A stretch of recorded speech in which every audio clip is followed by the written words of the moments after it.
Baik, di sini saya mencoba untuk menerangkan mengenai sejarah Linux, yang mana pada tahun 1991 mahasiswa Universitas Helsinki di Finlandia mempublikasikan sistem operasi mereka yang pertama, yang merupakan varian dari sistem operasi Unix dan diberi nama Minix.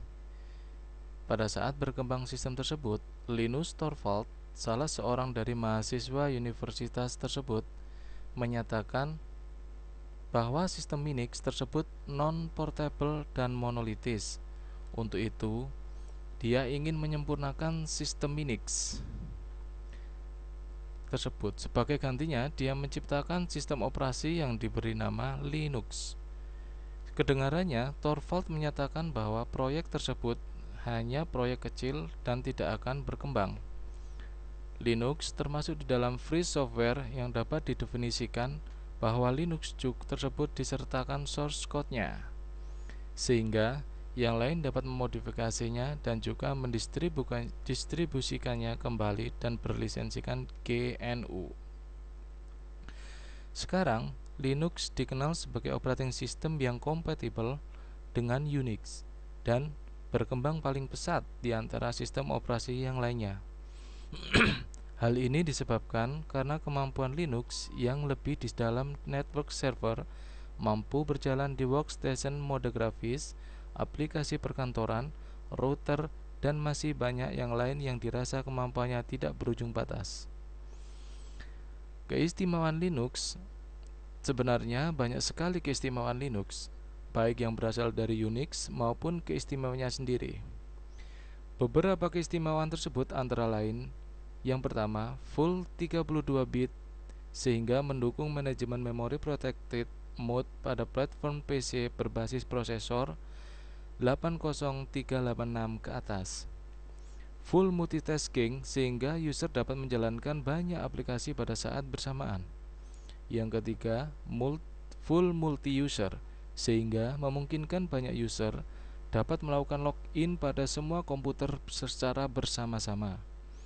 Yang keempat, mendukung implementasi lengkap TCP/IP atau Transmission Control Protocol atau Internet Protocol. Protokol inilah yang digunakan untuk menghubungkan berbagai komputer dan jaringan menjadi satu kesatuan, misalnya internet. Mendukung bermacam-macam file system untuk menyimpan data.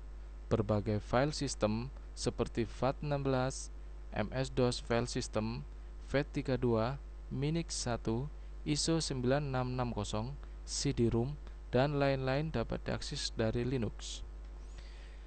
Selanjutnya, mendukung virtual memory. Dengan ini memungkinkan penggunaan ruang pada hard disk sebagai memori, sehingga dapat mengatasi kekurangan RAM untuk menjalankan suatu proses. Selanjutnya, mendukung share library.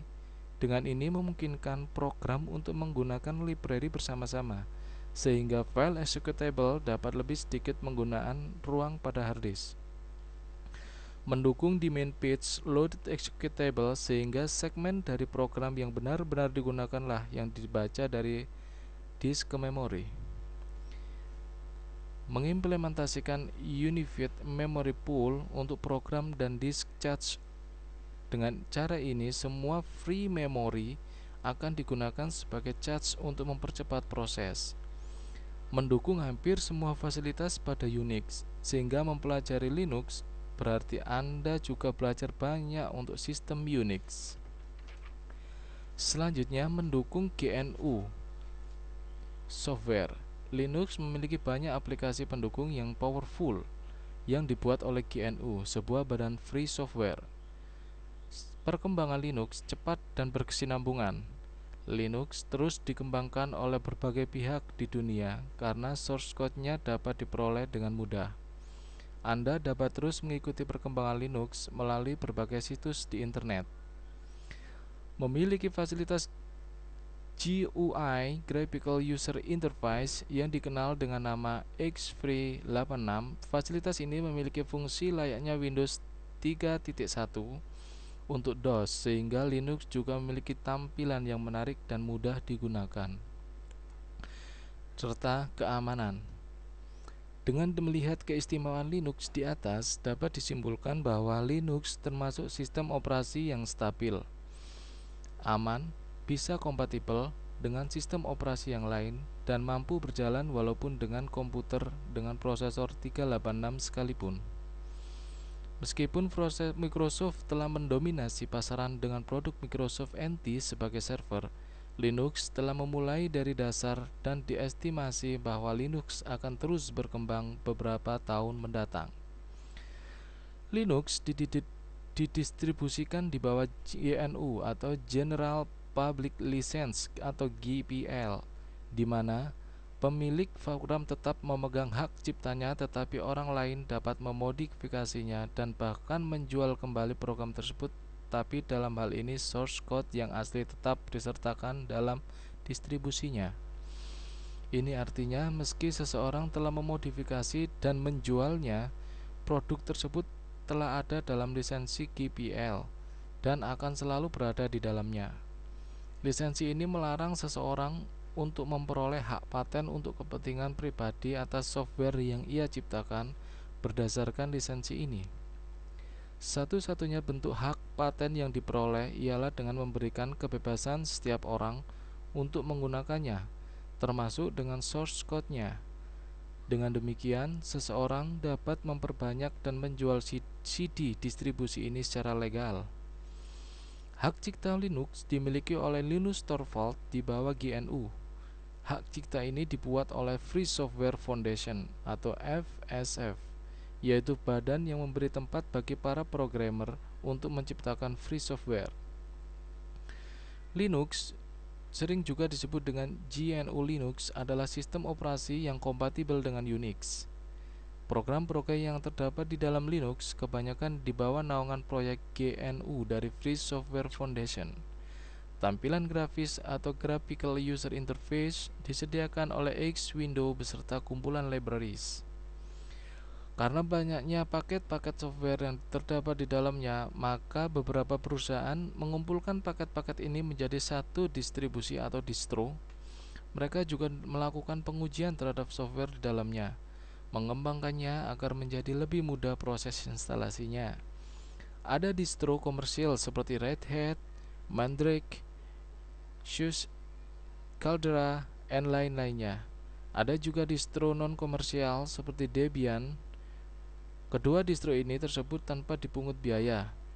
Perbedaan mendasar antara kedua distro tersebut adalah produk komersial didukung oleh perusahaan yang menyediakan technical support dan mungkin juga menyediakan beberapa software komersial yang tidak bisa didistribusikan secara gratis.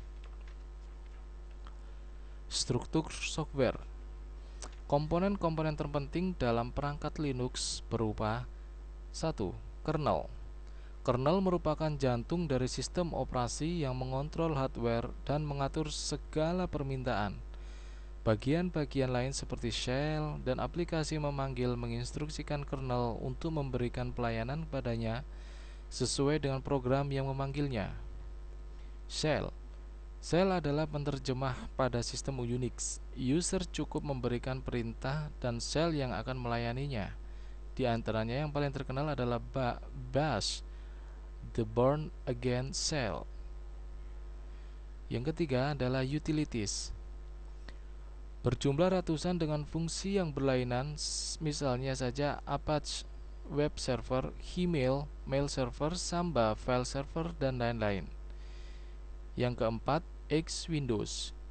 Sistem GUI atau Graphical User Interface, yaitu sistem grafis yang menyerupai sistem Windows sehingga menarik dan mudah digunakan. Yang kelima, aplikasi. Program ini dapat dibuat pemakai untuk memenuhi kebutuhannya sendiri. Baik, itulah saudara, mengenai Linux, dan terima kasih.